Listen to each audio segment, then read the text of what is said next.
I'm a laughingstock. You are going to die. And I'm suspended until I do a report on all the works of some guy named Poe. You mean like the Telltale Heart? Yeah. You really know that one? Well, sure, it's the one with Cousin It. Really? Yeah, come on, I'll tell you all about it. Let's rock. Thanks, Dad. Can I get a whooping? Whoa, No Man presents, live from the nudie bar, the Married with Children podcast.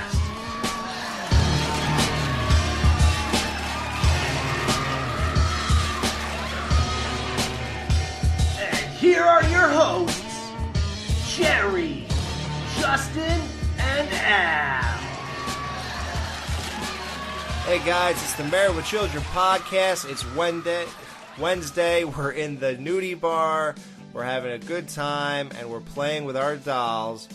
The guy who has a Barbie doll with a crescent-shaped imprint in its foot is joining me tonight. Jerry, what's up, man? I mean, sometimes you have to do things like that so you can know who is who. Yeah, I'm going to brand you, actually, before the show is over, because we have to keep track of you. What, am I going to run away? You never know. And we're also joined by the guy who made a deal with a homeless guy, gave up his baseball cards just to get on the show tonight. Justin, what's up, man? Well, you know, hobbies are hobbies, and I have a lot of hobbies. I could always find a new hobby. Yeah. When starting a baseball card collection, Al and Steve sell Marcy's old Barbie doll. They must get it back, but they learn the shop they sold it to was robbed.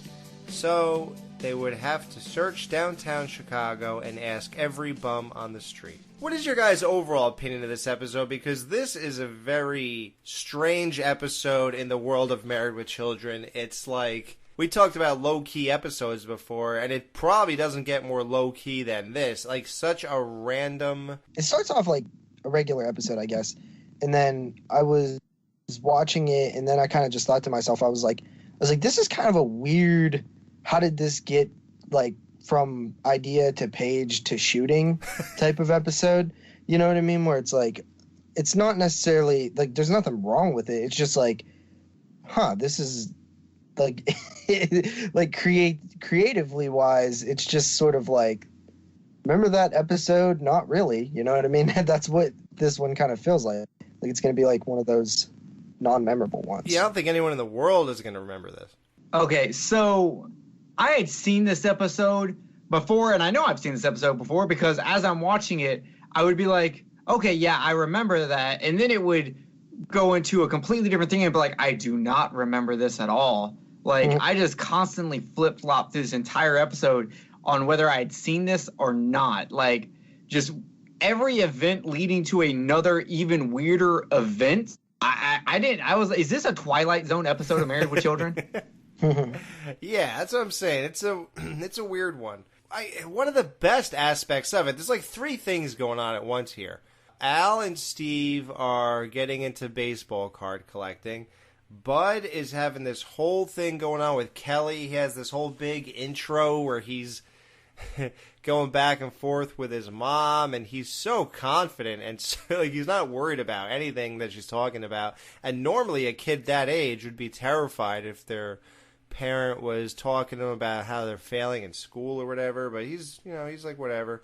Then the third story is Marcy and her Barbies and Peg being involved with it, and then it turns into a whole thing where it's all together because now they have to look for it because it infiltrated the whole story of them because they needed money for their baseball cards. Then they bring Bud into their story also by trying to get him into this hobby. So it's like, it's very strange. It's like a bunch of ideas they threw into a blender, like literally.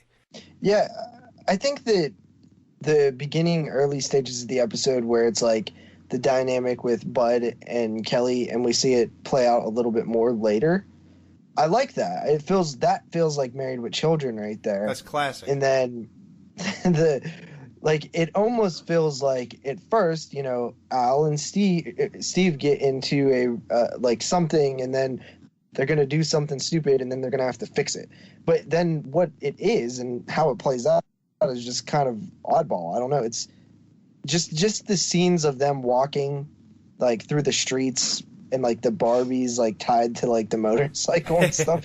It almost seemed like a goddamn dream. It was weird. I feel like Seth MacFarlane watched this specific episode as a kid and was like, this is how I'm going to do every Family Guy episode. Yeah, randomness. And it's weird because, so one thing I asked the both of you is something happens in this episode that has appeared on every single episode of our podcast. Did you figure out what it was? I'm running the intro through my head. No, not the intro. Wait, not the intro? No. Oh, but it's something that happens? Oh, the music for Jamie. Yep. Comes from this episode when they're walking the streets. That was planned on the episode today. When I was watching, I was like, I know this music. Who is this from? Was this used like in like another show or something? Are they like making fun of something? And I could not figure it out. And now... Yeah, your show. yeah, it's my... Yeah, exactly. Yeah. And I listened to Married with Children podcast yesterday. I literally just heard that music. And it still didn't come together.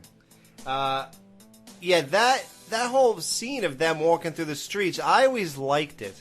I like nighttime things outdoors, and it's a little chilly out, and you're like bundling up like they were walking around just, you know, the streets of Chicago, because you never get to see that. And that music... No one throws away trash. Not a single person throws trash in a trash can. Yeah, right. Alex, what you're saying right now is literally the feeling I had last night. I went and seen the Goonies at it's called the Waterfront. It's like near Pittsburgh.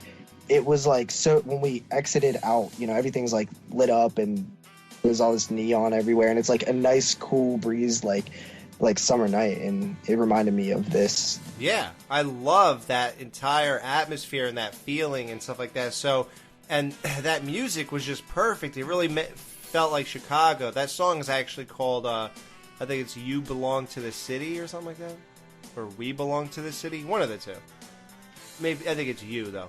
And I don't know, when I needed a song for like the background of Jamie dropping all of our social media stuff, I definitely wanted it to tie into Married with Children, and that song, I don't know, maybe last time I watched this, even before I even thought of doing this show, I, for some reason, really liked it, and I said, I got to figure out what this is. So somehow I did. I don't know how it was. I remember downloading it. Then I had to go and say, I don't want to hear these guys singing, though. So I want it to be just like this. So then I had to go and sort of find a karaoke version of it, and that's what you hear on our show. But yeah, so I like that whole atmosphere. So I'm not saying this is a bad episode. I just think it's like it's a weird one, and it's definitely not getting anywhere near a high rating, unfortunately, even though there are great aspects. Let's talk about some of them. So...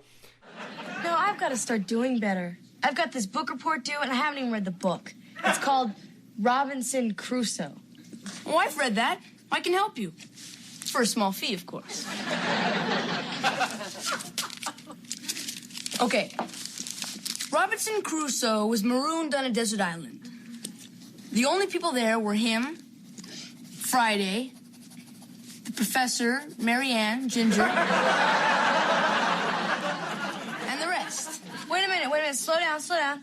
The professor... Right. Now, in the first chapter, they had to get around the island. So Robinson and the professor built a car that ran on coconuts. Oh, cool.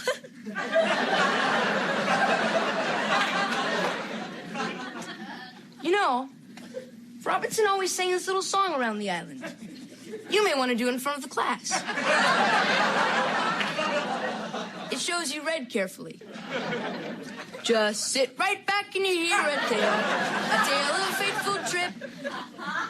It started from this tropic port aboard this tiny ship.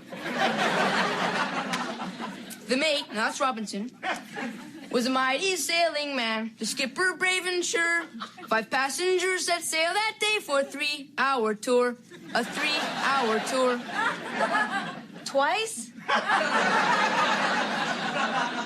It's important. That's Mom and Dad. Come on, we'll finish this later. Tell them that I'm upstairs working really hard on my report. I'm finally gonna get an A. You know what's funny about those jokes is I probably have never watched a single episode of Gilligan's Island in my entire life, yet I understood the joke because how ingrained in pop culture Gilligan's Island is. Like I knew as soon as he started going into it, I was like, I think he's tricking her into learning about Gilligan's Island or doing her report on Gilligan's Island. See, I thought where you were... Oh, by the way, guys, this is the first episode of 1988, January 10th. Just want to throw that in there. So we're finally out of 87, yeah. Where I thought you were going with that is I thought you were going to say the fact, and I agree with you, I do feel like I must have seen a few minutes of Gilligan's Island, but that's about it. Yeah. But I thought you were going to say, how does Kelly not know what he's doing? Because, especially for that time, like back 30 years ago, it was a little bit more popular, obviously, than it is now. Well, Gilligan's Island was from the 60s. I know, but still, dude, because there were like reruns like crazy back then. Yeah, but I feel like I don't feel like Kelly watches a lot of TV. I feel like she listens to a lot of music. Music videos more. Well, it's also just to prove how stupid Kelly is that she doesn't realize it. A lot of times back then, you only had the main family TV, and maybe the parents had a TV in their bedroom, but the kids didn't have a bedroom. They had their boombox, so they listened to a lot of music. Right. Yeah, I guess. But Bud seems to know, and he's a lot younger. I don't know. But I feel like boys watch more TV than girls growing up. Yeah, because we're less popular than girls. You're right. We mature they mature faster, so they're already doing makeup while we're watching Gilligan Island reruns. Yeah. Yeah, I guess that's what they were doing while I was watching Married with Children reruns. Yeah, exactly. So that's all I look at. So I'm the only one here who's actually watched Gilligan's Island? Yeah. Probably. Damn. You gonna start a podcast? Yeah, I'm leaving this one. As soon as Steve's gone, I'm leaving to start my Gilligan's Island podcast. Right after we do all this Gilligan's Island stuff, Peggy and Al come home, and Peggy's hair is huge in this episode, by the way. I don't know if either one of y'all know. So Bud comes up to her and was like, oh, yeah, Kelly's in trouble. And she goes, no, Kelly moves up to a solid D. There was no joke there for them to make, and I'm really surprised no one made that joke. But maybe she moved up to a solid D? Oh, like her bra size? No, like you about to get the D? Oh my god. Oh, they didn't say the D back then. Yeah. I guess that's true, but it's so ingrained into me now that anytime I hear it... BBC, baby. Nobody said that at all. Yeah. So she says, but we did see your social studies project, Brazil, the land of rubber and sunshine. And do you want to explain this picture of Kelly in a bikini? Yeah. But what does rubber and sunshine mean? Well, sunshine because it's Brazil and they have a lot of sunshine and beaches. And I'm pretty sure rubber was a big export for them. Oh, really? I didn't know that. Brazil's a land of rubber? I thought it was a land of coffee or something. Or no, it's Colombia. Land of waxing. That's Colombia. Oh, waxing. Yeah. And he goes, well, it illustrates the easy sex in Brazil.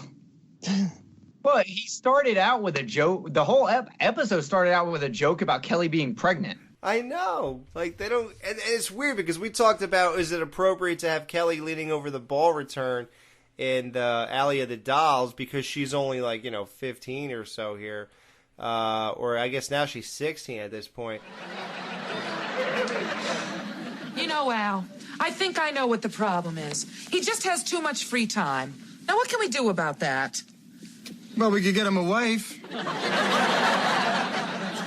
I meant like a hobby. You know, a father-son thing. Something he could learn from you. Let's see. You can't teach balding. He already knows how to go to the bathroom. And he's too young to drink.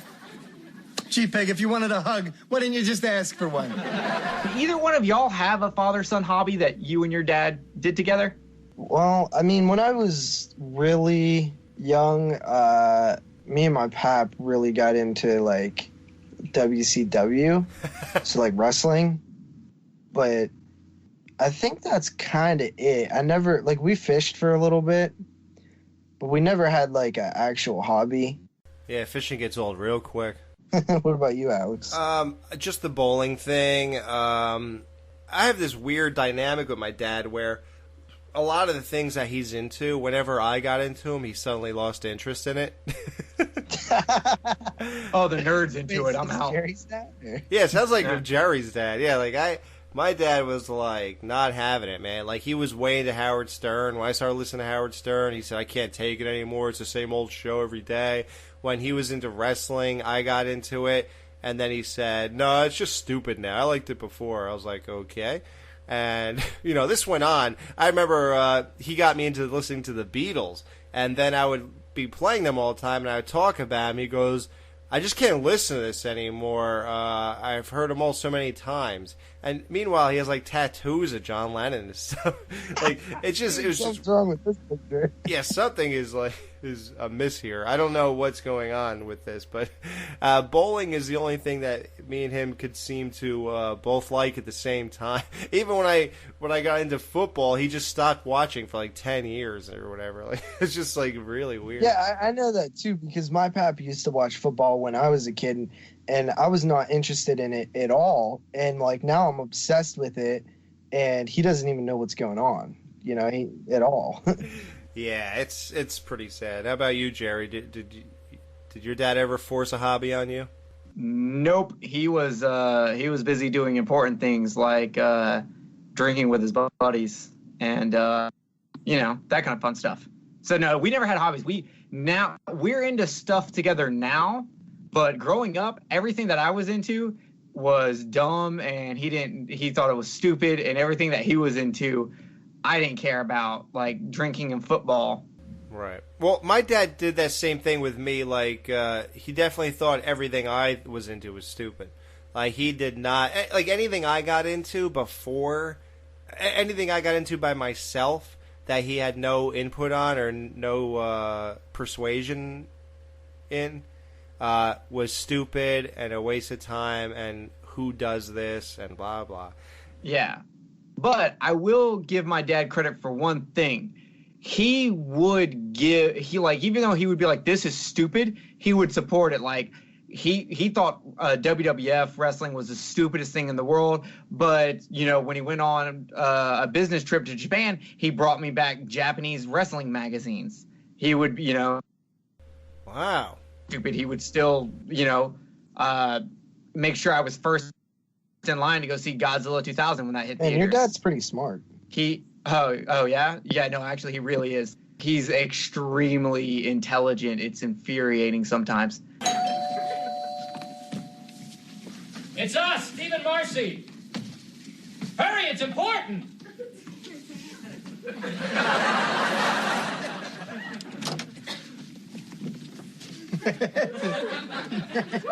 Excuse me, sir. Do you know these people? No. Please. We picked them up for soliciting at a Joe's Cocktail Lounge. I told you, officer, we were just role-playing to spice up our marriage. We lost our ID when we were running from you. It's all a big mistake. Tell him who we are, Al. It's the neighbors, the hooker and the sailor. I see. Just a little yuppie gameplay, huh? Well, let me tell you something about police. We don't like it when you jerk us around. I could be out there scaring kids or driving with the siren on. So next time you want to put some fun in your marriage, do what me and my wife do. Cheat on each other. Oh, Marcy, that's a nice outfit. Can I borrow it? I have a wedding to go to. Not the first time they've done this, but the first time we've seen them in costume. Right. And Peggy wants to borrow their dress to go to her wedding. May I use your phone? I have to call a locksmith. I lost our keys when Steve knocked me over running from the squad car. So, what's new with you guys? Well, we were just trying to figure out a hobby for Bud. You know, to keep him out of trouble. Something he could do with Al. Well, You guys could come over together in the morning and steal my paper. No, my mornings are for me. How about flying or polo? Yeah, how about collecting original Picassos? Hell, I make minimum wage. We can start with one of his bad ones. They'll be over in an hour. Sure, it'll just fly by. Why is she saying that? Because you go to that house every single day. Like, since when can't you wait to get out of there? I think in this instance it's because she's dressed like a hooker. Yeah.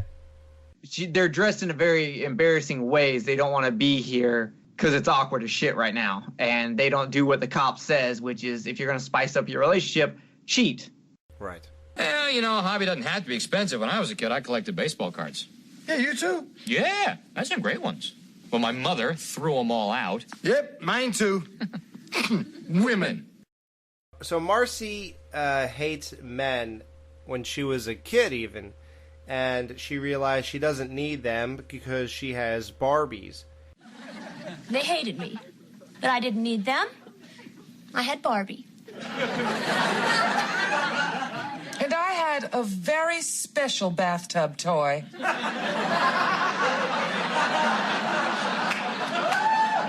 Who's Barbie? Who's Barbie? America's favorite teenage fashion model, that's who. Oh, you mean a Barbie doll? Yeah, I had one of those. I gave it to my boyfriend Keith as a symbol of our love. He was gay as a debutante, you know? I still have my Barbie. She's been wrapped up safe and sound in her original box for 20 years now, just waiting for the day when I can pass her on to my little girl.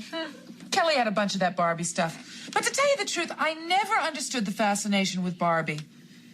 But I could sure strip Ken with my teeth. Did it cross your guys' minds? Did Barbie approve of this episode? Like, you know how, like, sometimes you don't want to be associated with something?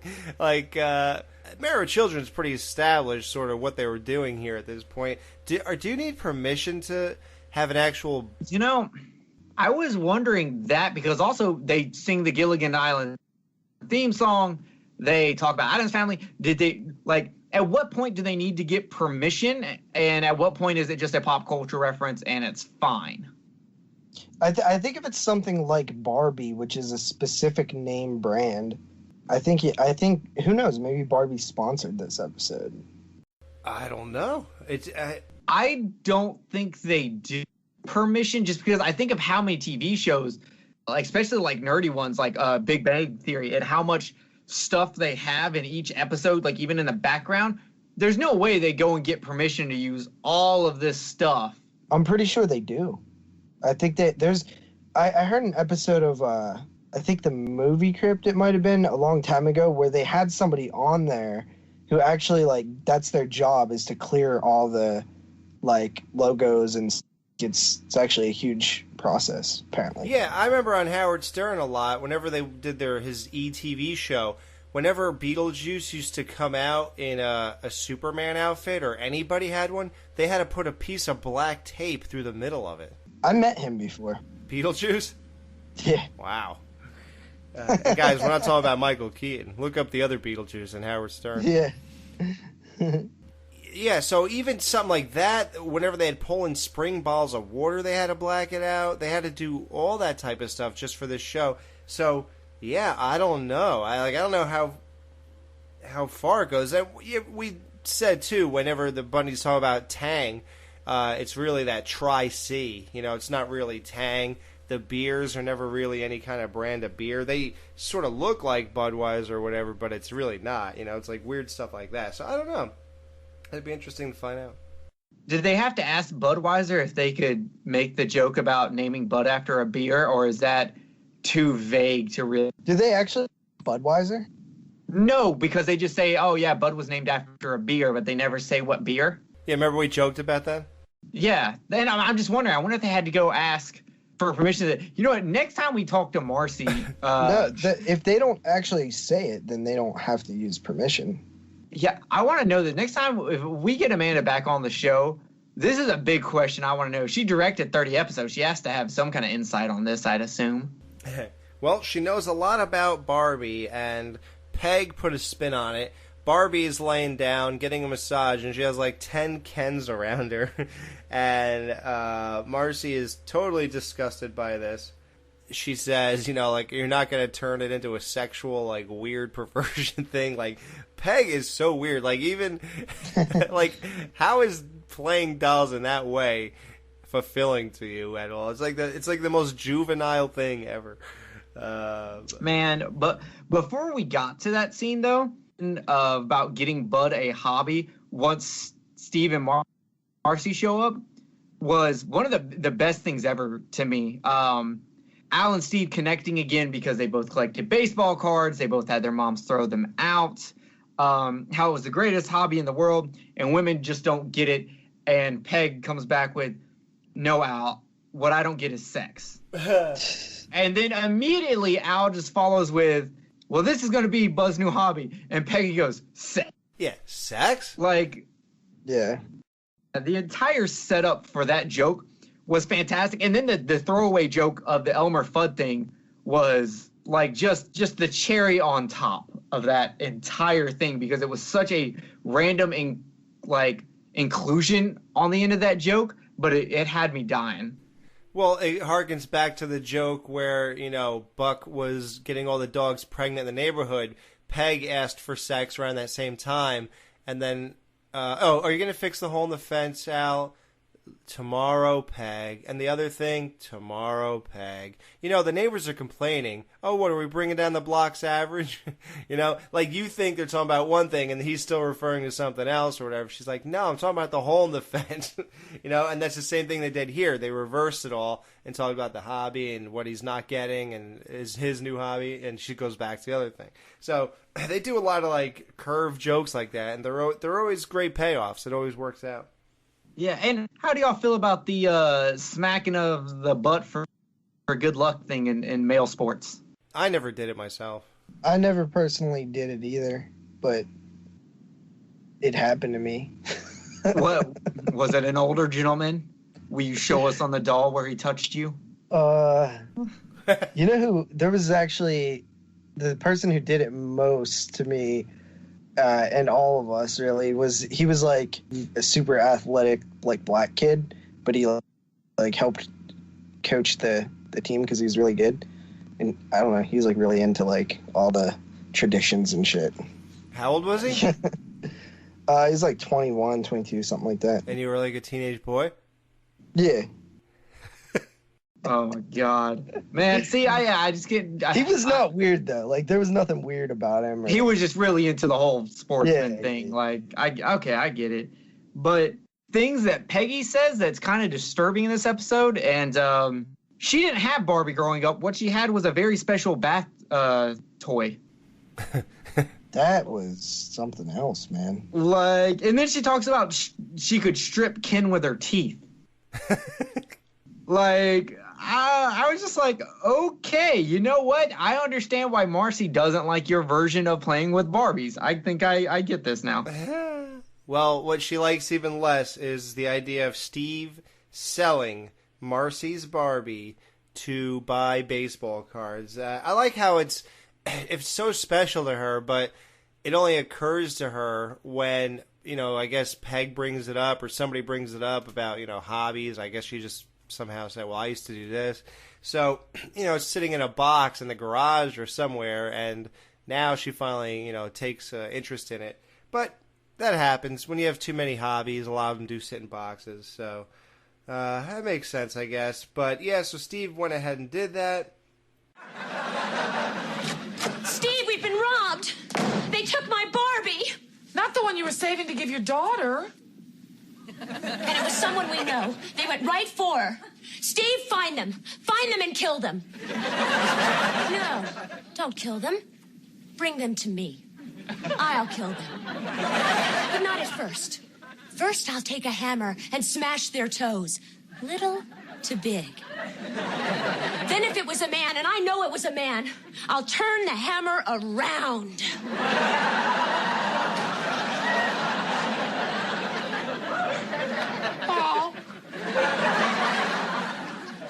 Steve, get the cops. Show them this. I dug up this picture of her. It was taken the night of her first date with Ken.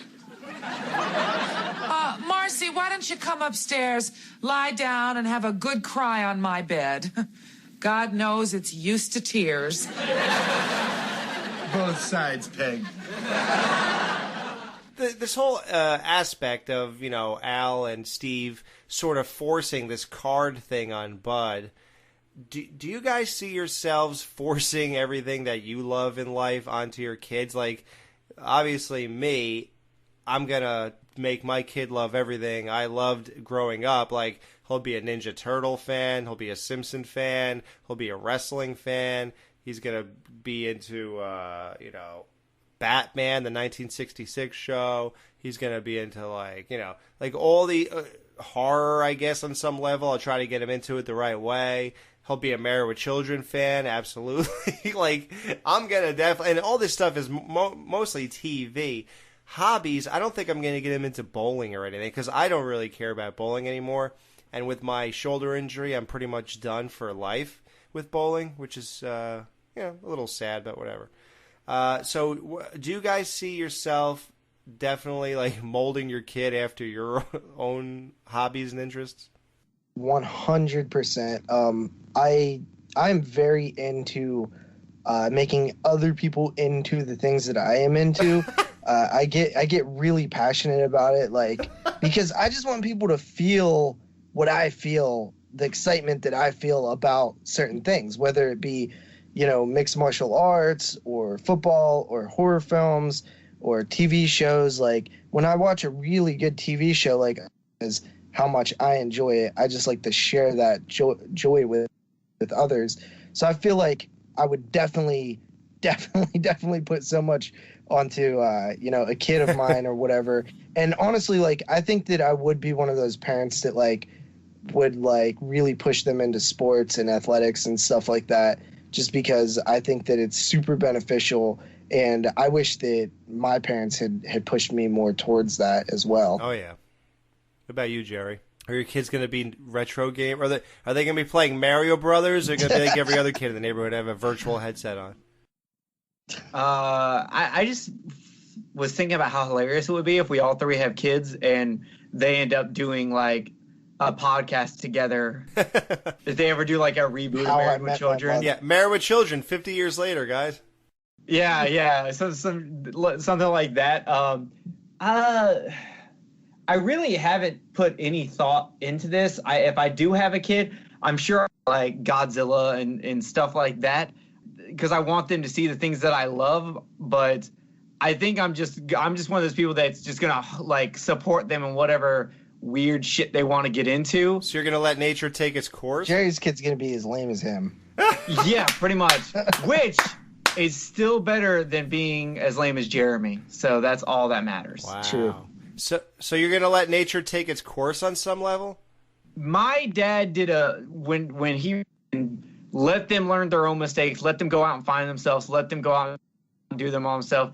He would only step in when he absolutely needed to. And I feel like I'm going to be the same way, where I'm going to let them kind of get into their own stuff and let them breed as their own person. Ooh. Because I worry that if I push my stuff on them too much, they're not going to like my dad pushed music on me and my brother, not playing music, but his music, like Led Zeppelin and Pink Floyd and stuff like that growing up. I'm the complete opposite. Now, my brother loves that style of music, but I'm the complete opposite. I don't like classic rock at all. Well, you got to have tact. You just got to, like, have these things on the TV. You got to have them around the house. You got to do these things, whatever you're into. You can't say, all right, son, I'm going to teach you about, Batman today. Sit down, little son. I want to show you about Godzilla. Yeah, like that. You gotta make it seem so interesting that he wants to be a part of it. Like, wow, what's Daddy so interested in? That's how you do it. But yeah, enough about that. So, because this will be a 3-hour show. 3-hour show. It's important to repeat it. Yeah. Bud, I am going to kill you. Oh yeah, today was book report day. How'd you do, Kel? How did I do? I had a meeting with the principal. A 3-hour meeting. A 3-hour meeting.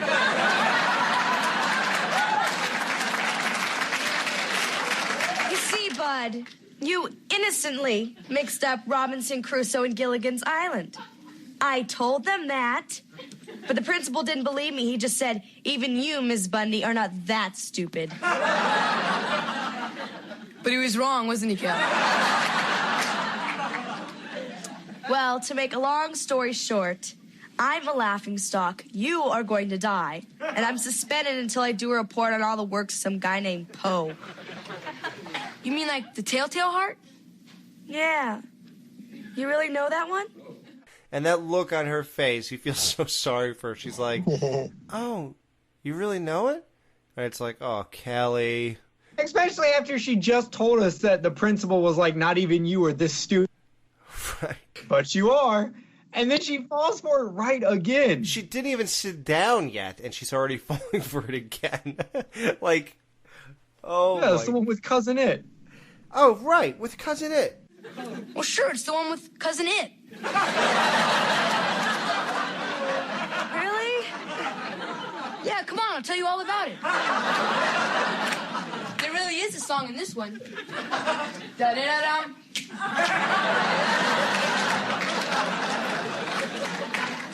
She may not graduate. You know that, Peg.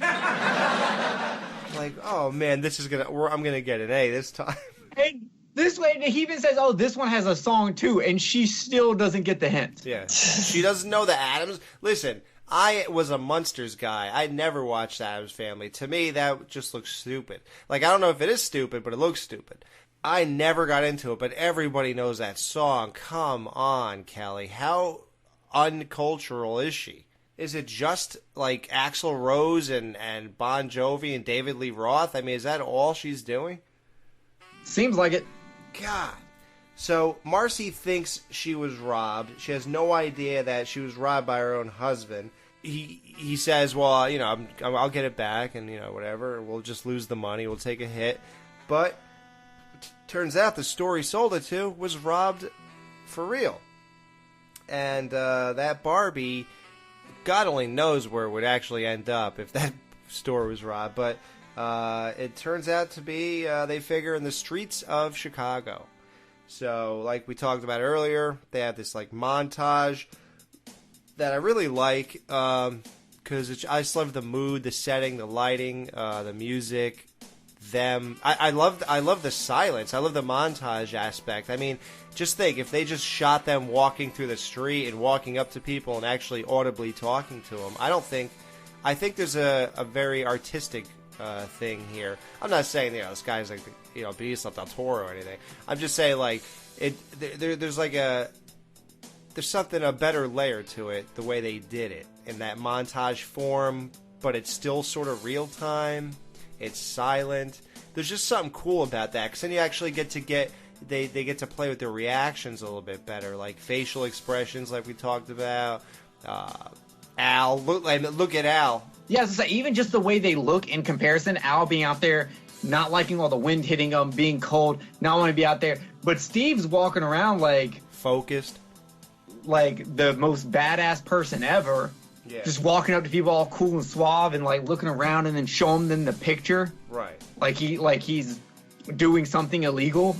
Yeah, Justin, I can't see you doing this. If you were in the same circumstance and you stole your wife's like doll, would you go through these lengths to get this doll back? But keep in mind that your wife said that she was going to take a hammer and smash all the toes, little from big, and then turn the hammer around. It's hard to imagine that. It's really hard to put yourself in a position where it would be like possible to do this. You know what I mean? Like to just think that in my head I'd be like, oh, that shit's long gone. I'm never gonna find this. Yeah, you're right. So no. that is exactly what I would be doing. Like, I don't want to look like a bad husband. Like, I wouldn't do something like that for my wife. But I'm with Justin. Like, I wouldn't believe it's even around. Like, I wouldn't think that I could walk around showing a picture of a Barbie, like some Polaroid of a Barbie, and anybody would even not just punch me in the face or even reply to me or take me seriously. Like, or what are the chances I'll actually show it to the one guy who knows where this is because the place was robbed? Yeah, your best bet would be eBay, honestly, and get a new one. Well, then Marcy shoots that down by saying, well, that thing's not on the foot. So this guy... Yeah, they got the living hell beat out of them. Yeah, for that. The Barbie was tied to the back of a Harley, and somehow it wasn't the right Barbie. And these guys kick the snot out of him, and they go back home thinking, oh, well, we went through all that, but we're done. No, you're not done. What? So my teeth are loose, but we got her. Oh, Steve. That's not my Barbie. My Barbie has a little crescent-shaped cut on the heel of her left foot. She got it jogging on the beach with Ken. You don't love me. Al, those motorcycle guys hurt me. I know they did.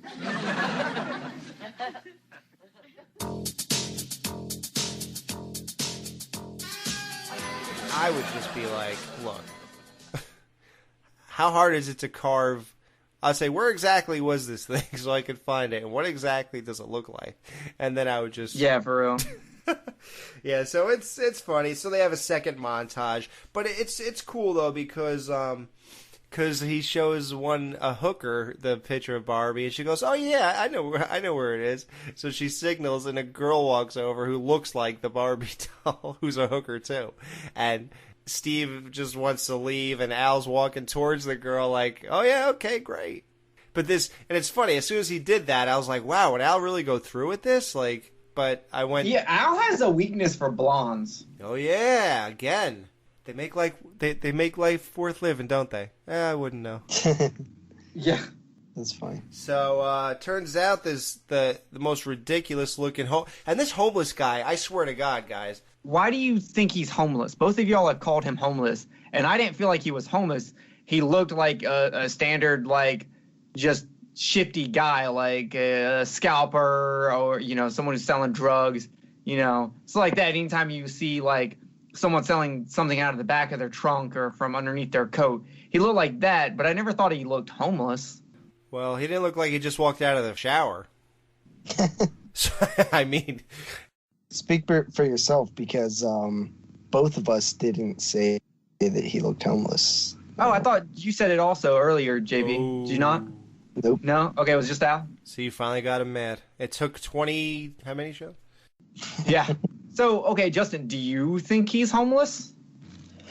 I'm trying to think what the guy looked like. Honestly, he's not in my memory. This is literally the most non-important question that has ever been asked in this show.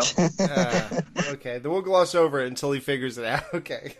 Jerry? And this guy is homeless. I believe he shows up in an episode down the road where he knocks on the window and says, hey, 8 o'clock, Bundy, because Al was sleeping in the shoe store because Peg and her crazy people took over the house on a certain episode of a famous... Boom, Jerry, you just got fanboyed.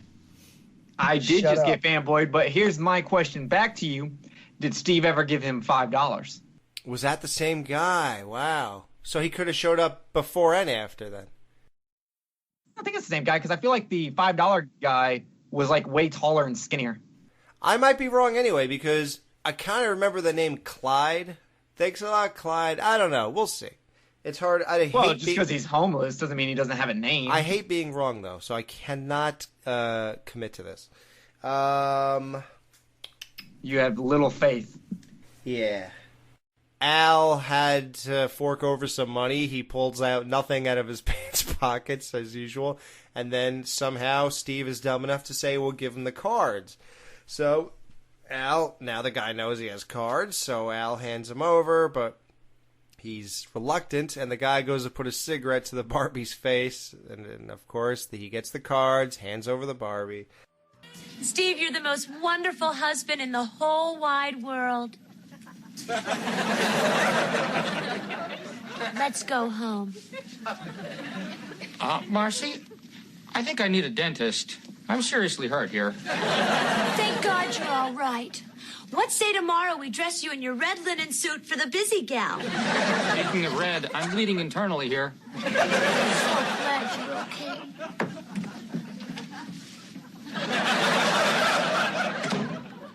I don't think they should have children, Al. I don't think anybody should. Mom, Dad, tomorrow I'm turning in my report on Poe's The Raven Family, featuring Morticia Gomez and Thing. But I've been working really hard on this. So let's say that if I get an A, can I get my own car? Any kind you want, sweetheart.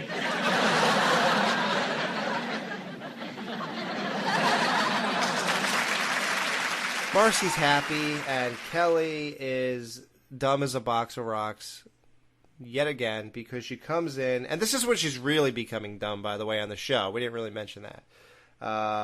She comes in and says that she's very excited because she's going to be getting an A for sure with this Addams Family Edgar Allan Poe thing. Like, oh God. I actually have to say something negative about Steve. Steve, you're an idiot.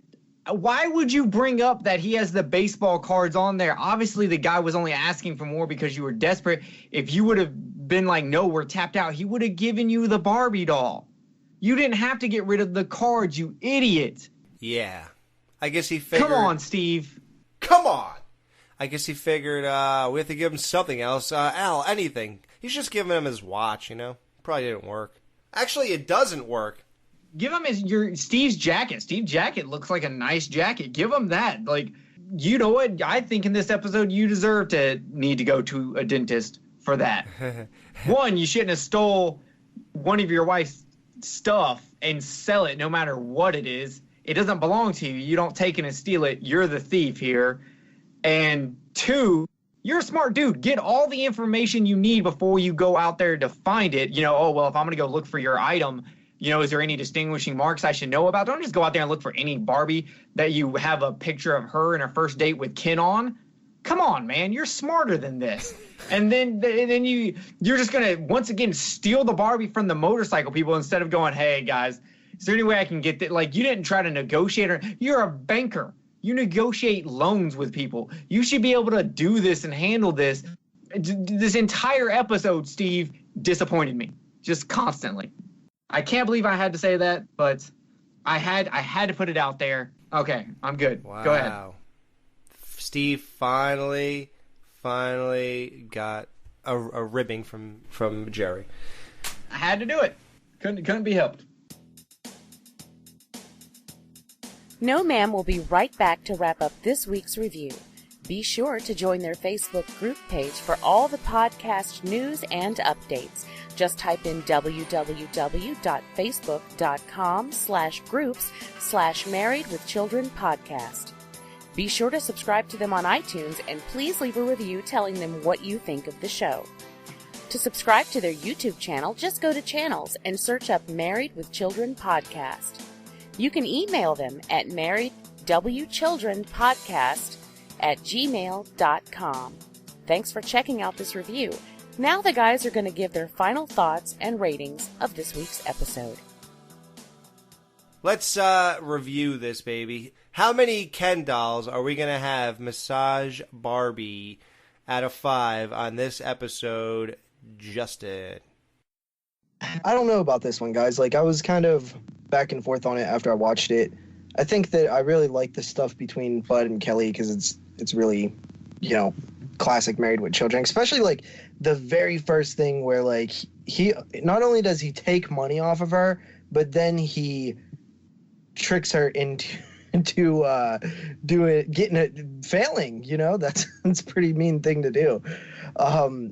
But I don't know, I just wasn't with the whole lost Barbie doll plot. I just didn't think I cared that much about it. So I'm just gonna come in with a 3 out of 5 Ken dolls giving Barbie a massage. Whew, man. Skated by with another 3. Whew.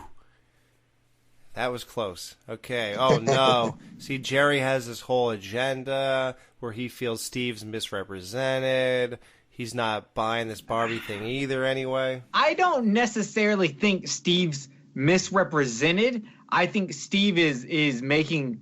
one bad decision led him into tons more. He wasn't thinking, like, he got into this whole nostalgia thing about baseball cards with Al, and I don't know how that led him to finding a Barbie doll to sell. Like, I know they talked about selling stuff, but I don't know how that he randomly found a Barbie doll, then took it to sell it, and it was obviously worth enough money to buy these expensive baseball cards, and he sold it not once thinking, well, if this is expensive, maybe it means something to my wife. Never thinks that, because nostalgia is one of the worst drugs you can ever be put on, because you can do some stupid stuff trying to chase that nostalgic high.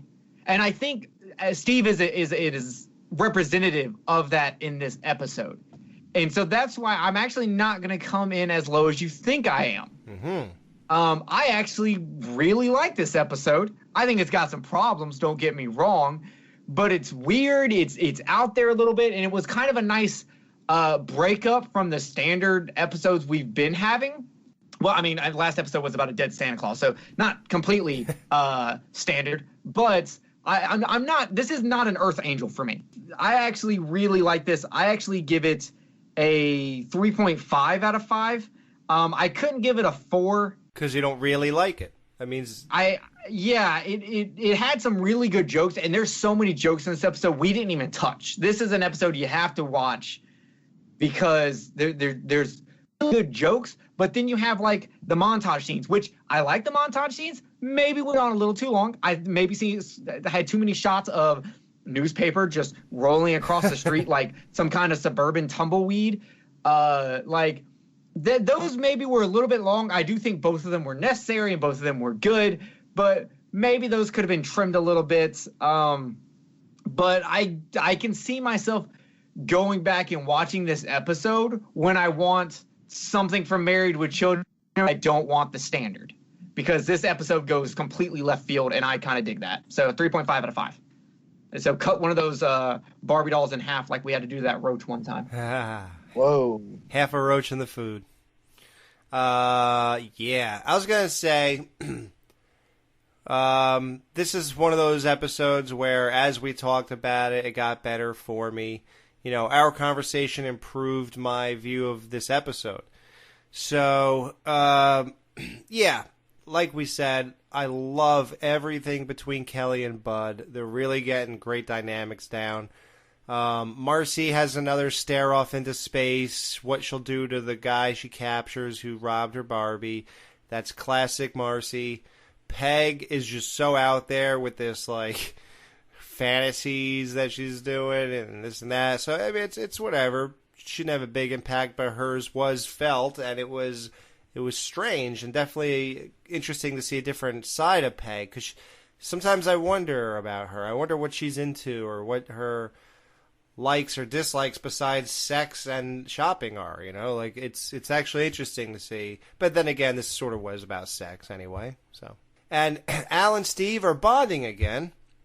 That's always good. Bringing up the aspect of how they're, like, trying to force it on their kids made me think about my life. And how I basically, I'm like Justin, I force everything I'm into. Not force it, but I push it on everybody. Because I feel like if I love it this much, like, oh man, you guys, you don't get it? Oh, check it out, watch. You know, like, I have to have people share in the stuff I love for some reason. Is that why I have the Trancers trilogy on Blu-ray right now? Pretty much, yeah. Yeah, I'm about to do that as well, because I was never opposed to getting the Trancers films, because I actually like Full Moon, and I own like a lot of their collection. But Trancers is just one that I never seemed too interested in. But I wasn't opposed to getting it. But now that you've had these glowing reviews, I guess I'll have to check it out. I've got JP. I won't go into as deep as I did like with Alex, but I actually really liked the first Trancers movie. I would have a lot of fun reviewing this series. I'm probably actually going to watch Trancers 2 today, maybe. I got all 3 of them for like $30 off eBay. So get them, dude. I enjoyed the first, even if I only like the first one. I'll have to get all 6 of them if I do it, because I'm a completist. Dude, save yourself. Do not go for those. Wait, is 4, 5, and 6 even on Blu-ray? No, I don't think. I think it's in that old DVD box set. Yeah. Oh yeah, then I'll skip that. But I will say the first Trancers was a lot of fun. So yeah, and it only gets better as they expand the characters. So, and it just makes the first one even better. So yeah, like I said, it's just I really enjoyed it. Now looking back, and like I said, as a kid, this affected me so much to the point where that song stuck out to me. I looked it up and played it, and added it to our show. And this show is important to me, so any decision I make on it, it obviously means that it means something to me. So, so if anything, if you guys who are listening to this don't like this episode, at least it gave us a cool thing to to play on our show. So, I give this a 3.5 out of 5. Yeah, right there with me. Yeah, because if we're doing like the Netflix way, 3 has liked it, 4 has really liked it. I'm definitely between the two. So, I just, I'd like it to sort of really like it. But yeah, nothing amazing. I would never show this if I had to show somebody Married with Children, this would maybe on the bottom 5. Yes. But I mean, I'm sure there's worse but this is only like right now. I'm sure as we get into season, 8, 9, and 10, there may be ones lower, but who knows? So that's it, guys. We gotta go because guys, it's time to leave the Jiggly Room and do some montage walking now in the city streets because we gotta find something out there. Yeah. Hey, can we do that? Do it to that 80s song. Who can it be now?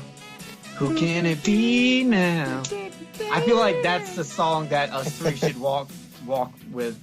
You want to? Okay. What are we gonna find, by the way? Do you guys know? Oh, it'll find us. Ooh. Found it. Oh! Let's just stay here and look at